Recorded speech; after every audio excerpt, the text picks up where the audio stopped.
बाजार संतुलन पढ़ने जाएंगे चैप्टर नंबर 5। इसके अंदर जो इम्पोर्टेंट लाइन थे वो हम करते जाएंगे अंडरलाइन, और उसको अंडरलाइन करके यहाँ पे हम इम्पोर्टेंट लाइन को देखेंगे, समझेंगे। पहला है आपका संतुलन, अधिमांग और अधिपूर्ति। सबसे पहला हमारा तो जो लेसन है उसका नाम है बाजार संतुलन। बाजार को संतुलित कैसे होगा, उसे हम संतुलित करेंगे हमारे उपभोक्ता और उत्पादक इन दोनों के द्वारा। उपभोक्ता जो मांग करता है और जो उत्पादक उसकी पूर्ति करता है। यहाँ पे मांग और पूर्ति दोनों बराबर होनी चाहिए। इसका मतलब हमारी डी और हमारी एस यानी कि सप्लाई, डिमांड और सप्लाई बराबर। की स्थिति क्या है? संतुलन की स्थिति को हम सिंपली समझेंगे कि जहाँ पे हमारा डिमांड और हमारी सप्लाई दोनों बराबर हो जाती है, वो जो कंडीशन होती है वो हमारी संतुलन की स्थिति कहलाती है। डिमांड करी जाती है उपभोक्ता के द्वारा यानी आपके द्वारा, और सप्लाई की जाती है फर्मों के द्वारा। तो संतुलन की स्थिति वह है जहाँ पे कुल मात्रा का विक्रय यानी कि हमारी सप्लाई सभी फर्मों के इच्छुक है वह इस मात्रा के बराबर होता है जिसे बाजार में सभी उपभोक्ता खरीदने के इच्छुक है। खरीदने के इच्छुक यानी डिमांड है। ठीक है, अब आगे देखिए, हम दूसरे शब्दों में कह सकते हैं कि जो बाजार पूर्ति है यानी कि बाजार सप्लाई है, बाजार मांग है डिमांड के बराबर होती है। आप किसी भी तरीके से संतुलन की स्थिति को अर्थ लिख सकते हैं। संतुलन स्थापित होता है उसे हम संतुलित कीमत कहते हैं। जैसे हम एक रेखा चित्र से समझते हैं, मान के चलिए ये हमारा रेखा चित्र है। यहाँ पे उपभोक्ता की जो डिमांड है वो ये हमारी किसी फर्म की सप्लाई का एक वर्कर है। ठीक है, उपभोक्ता की जो डिमांड है वो इस और नीचे की ओर होती है, तो ये हमारी हो गई डिमांड।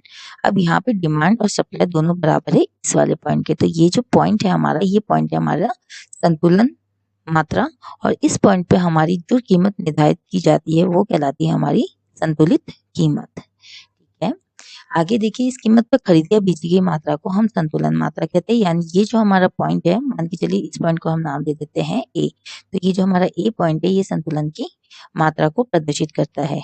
देखिए, यदि किसी कीमत पर बाजार पूर्ति बाजार मांग से अधिक है तो इस कीमत पर बाजार से में अधिपूर्ति कहलाती है।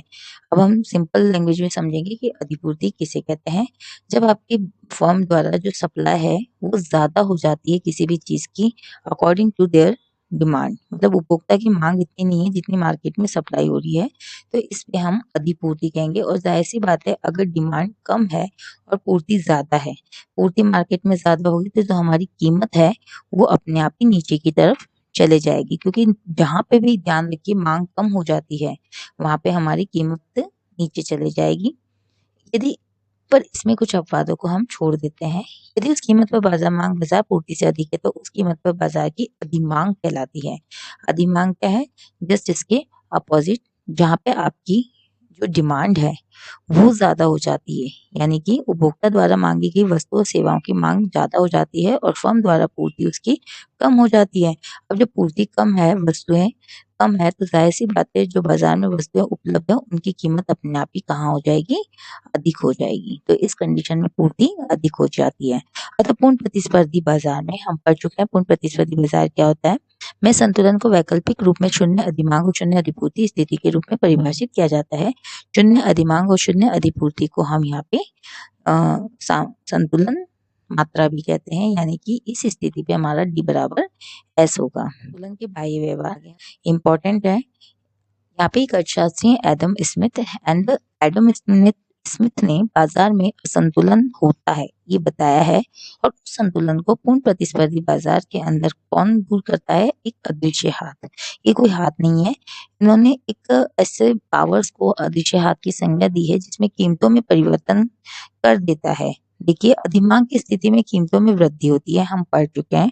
जहाँ पे मांग ज्यादा होगी वहाँ पे कीमत में वृद्धि हो जाएगी, और जहाँ पे मांग कम होगी या फिर अधिपूर्ति की स्थिति होगी वहाँ कीमतों में कमी आएगी। इस प्रकार से जो कीमतों में कमी और कीमतों में वृद्धि हो रही है ये हमारा अदृश्य हाथ के कारण हो रही है। अदृश्य हाथ संतुलन स्थापित कर देता है, यानी हमारी जो अदृश्य हाथ यानी हमारी कीमत है उसके द्वारा एक संतुलन स्थापित हो जाता है। यहाँ हाथ को हम कीमत का पर्यायवाची ले सकते हैं कि ठीक है ये कीमत है, उसे हम यहाँ पे अदृश्य हाथ कहते हैं।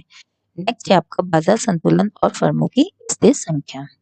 इसमें देखिए, बाजार संतुलन कब होगा? जहाँ पे डी बराबर एस होगा। यहाँ पे हम मानते हैं कि कंडीशन है कि फर्मों की संख्या स्थिर है, यानी मार्केट में ना तो कोई फर्म आ रही है और ना कोई फर्म जा रही है। इस क्रम में फर्मों की स्थिर संख्या के आधार पर इन दो वक्रों की सहायता से ये देखेंगे कि पूर्ति तथा मांग शक्तियां किस प्रकार बाजार में संतुलन के निर्धारण के लिए एक साथ कार्य करती है। ये आपको रेखा चित्र 5 पॉइंट दिया हुआ है, जिसे हम अच्छे से समझ लेते हैं। एक बार इसकी व्याख्या पे नजर डालिए। एक पूर्ण प्रतिस्पर्धी बाजार में देखिए, एक पूर्ण प्रतिस्पर्धी बाजार में संतुलन दर्शाता है या किसी वस्तु के लिए एसएस बाजार पूर्ति वक्र को तथा डी बाजार मांग वक्र को दर्शाता है। यानी जो हमारा डी है उसकी रेखा नीचे की ओर बनेगी इस तरीके से। ये हमारा डिमांड को दर्शाता है और ये रेखा हमारे ऊपर की ओर बनेगी जो हमारी फर्म द्वारा की गई सप्लाई है। बाजार पूर्ति वक्र ऐसे वस्तु की उस मात्रा को दर्शाता है जिसकी पूर्ति विभिन्न कीमतों पर फर्म में करने की इच्छुक होती है। यानी एस के विभिन्न बिंदु पे, देखिए बिंदु नंबर P2 पे, यहाँ पे P स्टार पे और यहाँ P1 पे, इन सभी बिंदुओं के ऊपर एस की पूर्ति आपको दर्शाई गई है और इन सभी बिंदुओं पर आपको डी की पूर्ति भी दर्शाई गई है, जिसकी पूर्ति विभिन्न कीमतों पर फर्में करने की इच्छुक होती है। और मांग डी उस मात्रा को दर्शाता है जिसकी मांग विभिन्न कीमतों पर उपभोक्ता करने के इच्छुक है। संतुलन मात्रा हमें यहाँ पे क्यों दर्शाएगी? देखिए, यहाँ पे इस रेखा चित्र को हम एक बार समझ लेते हैं। हमारी जो एस और डी वक्र है वो यहाँ पे इस वाले बिंदु पे काटते हैं। इस वाले बिंदु को हम मान के चलिए ए नाम दे देते हैं। ए नाम के ऊपर संतुलित मात्रा है हमारी, जहाँ पे संतुलित कीमत हमारी पी है और संतुलित मात्रा हमारी क्यू है।